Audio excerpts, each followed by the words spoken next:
My mental preparations for the game are very different than most. I try to relax myself. I'm a jokester, a prankster, if you want to say it that way. I listen to music, I joke around with the guys, I take my whole mind away from the game itself, and then when the time comes to focus on the game, I focus on my athletic skills and putting it together with the team, and somehow collectively going out and doing our jobs each and every day. I challenge myself to be the best basketball player every moment that I'm playing the game of basketball.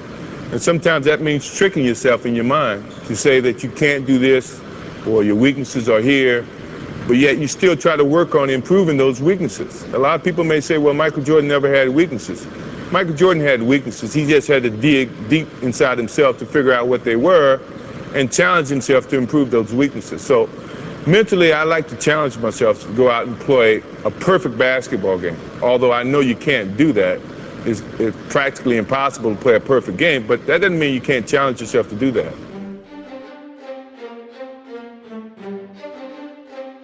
Welcome back to the show, ladies and gentlemen, boys and girls, heroes and villains. I'm your host, Deshaun Fauntleroy. I know your time is precious, so we're going to get right into today's show. In today's show, the meat of this is going to be centered around progressive relaxation. You've heard me talk about this before, but today I'm going to discuss how to relax around assholes, how to be relaxed when you're dealing with difficult people, how to relax when you're dealing with difficult people such as coaches, how to relax when you're dealing with difficult people such as your own teammates or people in your group, whether you're working on a project or anything else for that matter. Now, before I get into all that, I want to share with you a story of an experience with one of my athletes. You know, I'm talking about relaxation, but now we're going to move into influence. And what I mean by that is just because you're a coach doesn't make you a leader.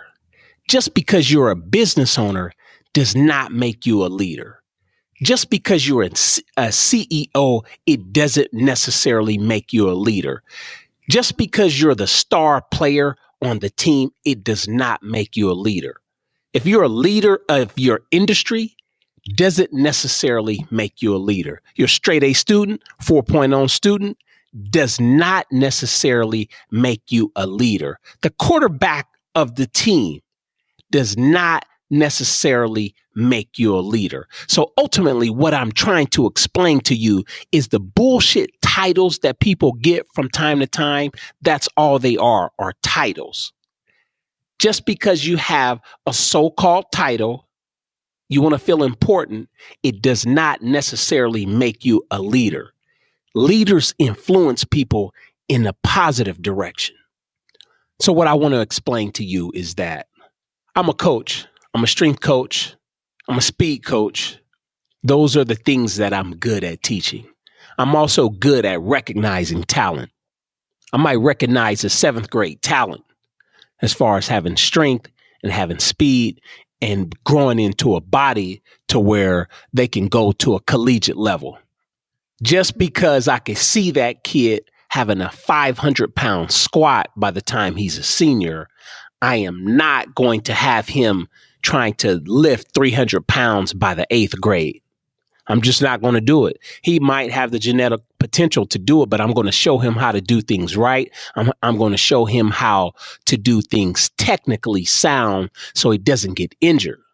And now it's the same with wrestling. If you're a wrestling coach, you're a jiu-jitsu coach, maybe if you're a mixed martial arts coach, if you're listening to this, and it might be different from mixed martial artists, but wrestling is a sport, especially at the high school level.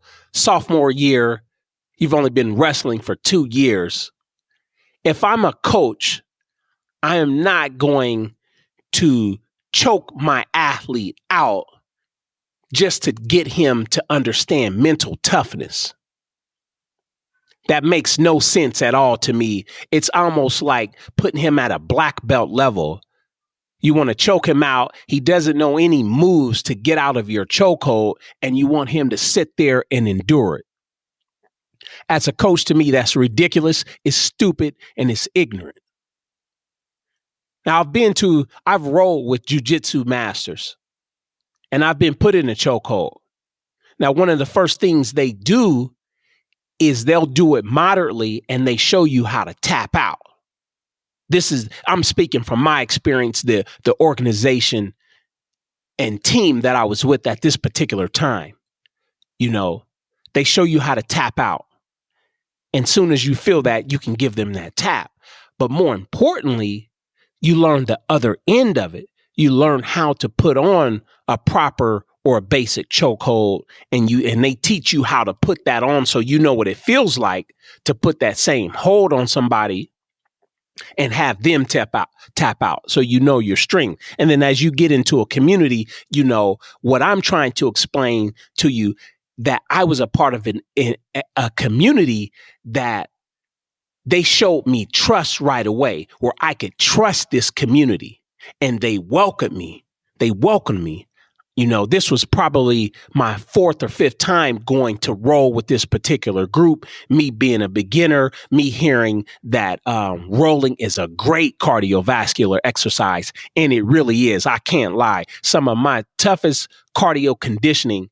If you've never rolled, go roll with the jiu-jitsu group or go roll with the wrestling group. I don't know if wrestlers particularly do that, but try to roll for 15 or 20 minutes. You will leave drenched in sweat. But I digress. What I want to tell you is that the individual, the head coach, he was a leader because he didn't want to put me in a position to have a bad experience. He was showing me things slowly so I wouldn't have to think. He was showing me things slowly so I could ingrain what was being taught. And later in that fourth or fifth session, we were able to speed things up. What I'm saying is this: if you're a coach, just because you're a coach, you see talent in an athlete. Just because you're a teacher, you see talent in a student. You can't take them to level 10. You can't take them to levels that they've never been. It's true. You might see talent in them, but you have to be able to relay that talent. Let that athlete know that they have a specific talent from a conversational aspect. And it's not so much telling them. You have to show the athlete that you see talent in them. You have to build trust in an athlete. There's nothing more sickening to me than being around coaches who try to impress themselves upon athletes based on the things that they done 15, 20, or 30 years ago. Because at the end of the day, a 14 or 15-year-old kid, they really don't care.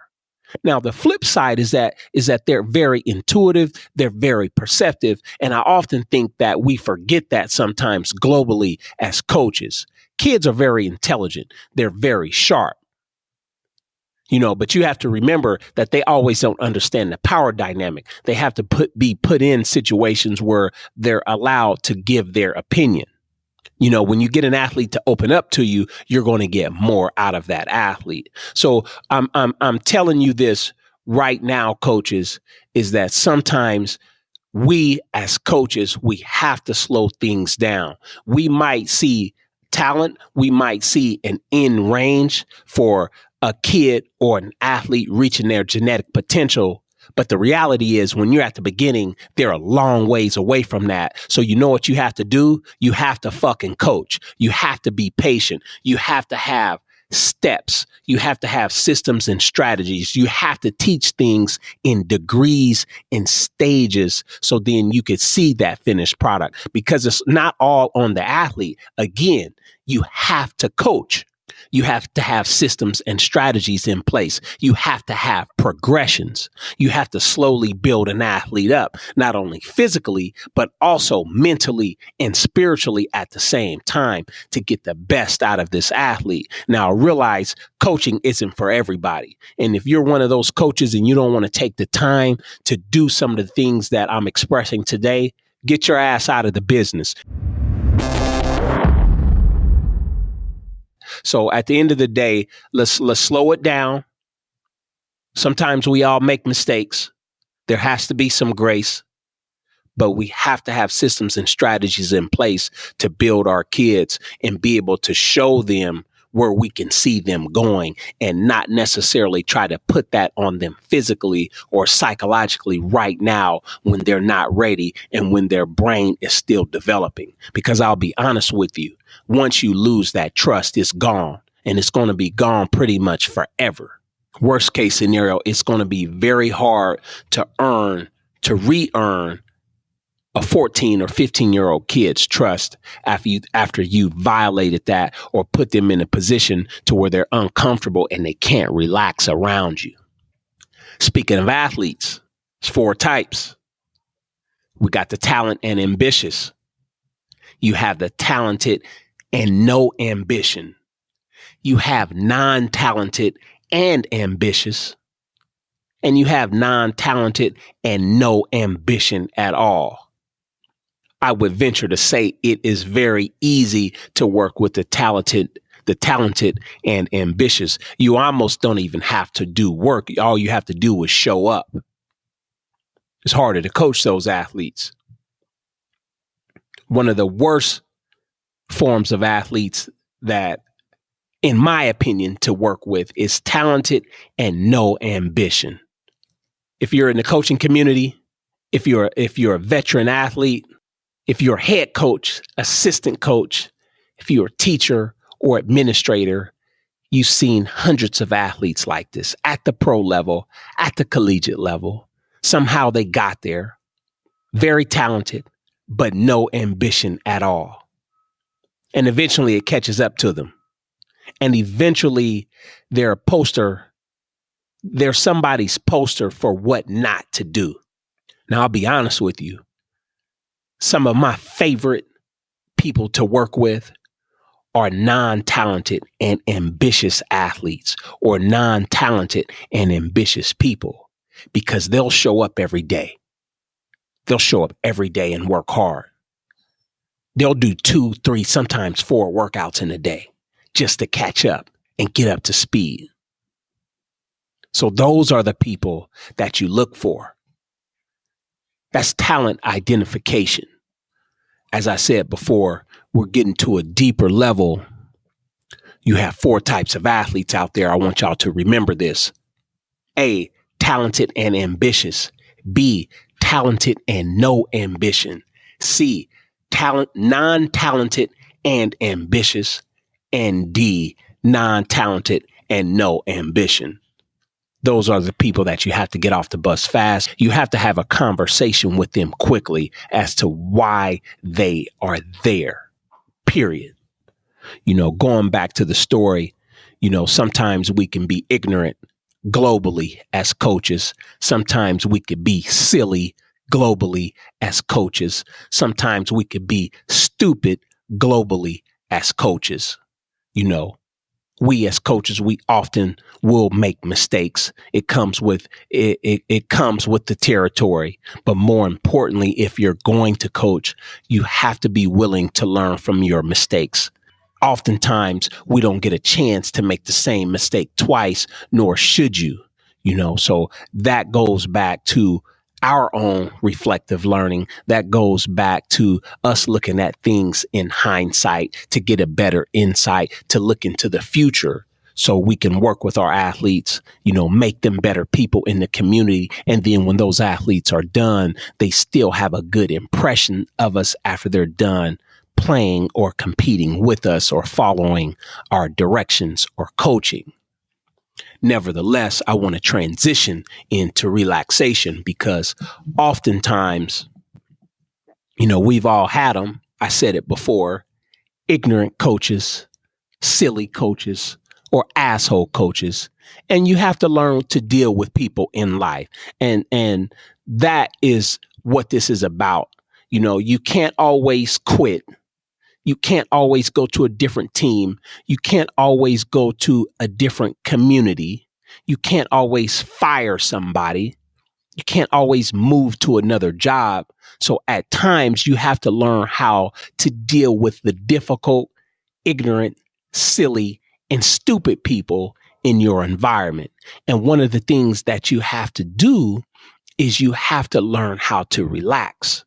So that's what this session is all about. I wanted to give you some examples and illustrate so you can see. And hopefully, if you're listening to this, you can put yourself in these environments or go back to some times where you've been in, environments dealing with certain types of people.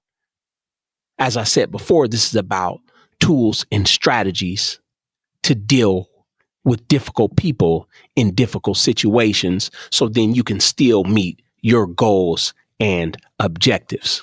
It could be before practice. It could be the night before, maybe even a half an hour before. But you got to take some time and realize that if you feel that you're walking into a stressful environment, or you're working with somebody that stresses you out for whatever reason, maybe it's the language that they use. Maybe it is the way the practices are structured. Maybe it's the teaching method that they use. Maybe they don't even have coaching experience. But you're on a team, you want to finish the season. So you have to figure out a way to get your needs met. And part of that is just being able to relax, knowing that you're going to go practice for 3 hours. Give it your very best for 3 hours.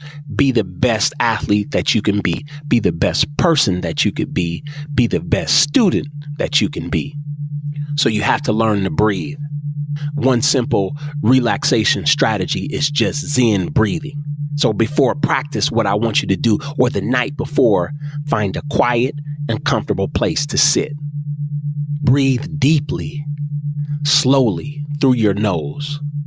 With each breath that you take, concentrate on the feelings, sensations, and changes you experience through breathing. Listen to your breath. Hear the life-giving sounds of breathing in and out. This process will help you tune out other sounds and to forget distracting thoughts. After about 15 minutes, take one last deep breath and end the session. You should feel completely relaxed and refreshed in your mind and body. The only thing that I would say to do or add to your Zen breathing is visualization. See yourself having great communication with your coach. See yourself having great communication with a difficult coach. See yourself having great or better communication with difficult teammates. So that's just a basic illustration of Zen breathing that I want y'all to work on. Maybe you need a little bit more. We could try some progressive relaxation. Again, find a quiet, comfortable place to sit. Take off your shoes. Sit comfortably with your feet on the floor and your hands in your lap. Don't allow your hands or feet to touch one another. Now close your eyes. Without speaking, successively tell each of the following parts of your body to relax. As you feel each part relax, I want you to go on to the next. And while you're doing this, you can also contract and relax that body part. So have your feet relaxed. Now contract your feet and relax again. And while you're doing this, on the left side, see a radiant light just fill your foot. And then move on to the right. Relax the right foot. Contract it. Now relax it. See the radiant light, feel it. Now I want you to just go on up to your calf. Contract the left calf. Then relax. Now move on to the right calf. Contract the right calf and then relax. While you're contracting your body parts, I want you to see the radiant light, feel that body part or the muscle. Let's move on to the left quad. Contract the left quad and then relax. See the radiant light. Now contract the right quad and relax. See the radiant light. Let's do the same with the hamstring. Contract the hamstring. Let's start with the left, then relax. Now let's move to the right hamstring. Contract it. Hold it for 5 seconds. See the radiant light. Feel the hamstring and relax. Now contract your abs. See the radiant light. Feel your abdomen and relax. Now I want you to flex your whole torso, including your back and your lats. See the radiant light. Feel your torso and relax. Let's move to the left arm. Let's flex, contract the whole left arm along with your fist. See the radiant light. Feel your whole left arm, including your fist, and relax. Now move to the right side. Let's contract the whole right arm, squeeze the fist, hold it. See the radiant light. Feel the whole right side and relax. Let's do the same thing with your neck. Contract the neck. See the radiant light and relax.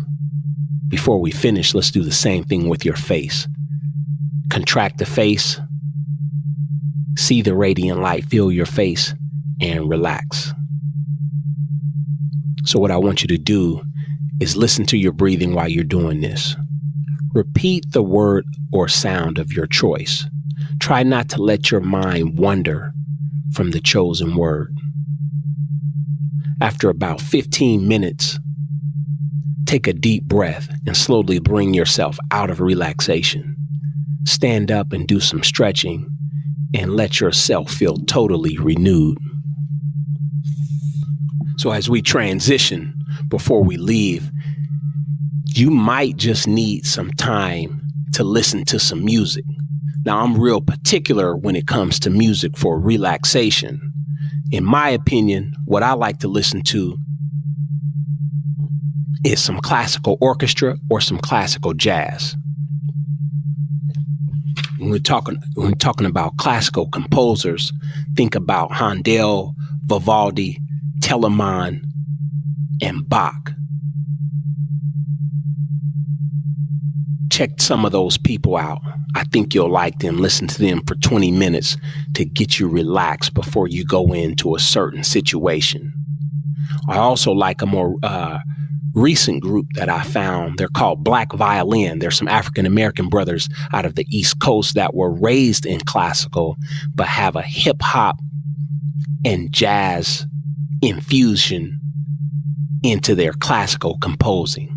Look them up sometime, Black Violin. Nevertheless, listen to some music that can help you relax. You have an option of doing your Zen breathing or just some progressive relaxation.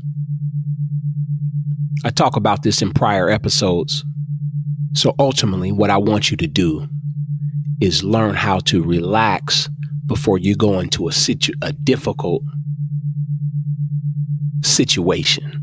Learn how to relax before you go deal with a difficult, silly, or ignorant person, because they're in the world. We have to deal with them, but you have to have systems and strategies in place so you don't get frustrated.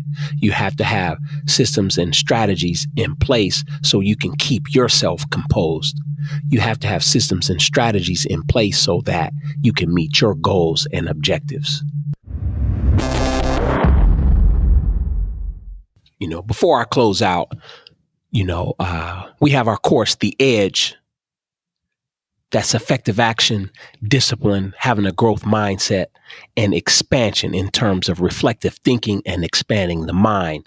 You can learn more about this course at sportsmastery.thinkific.com.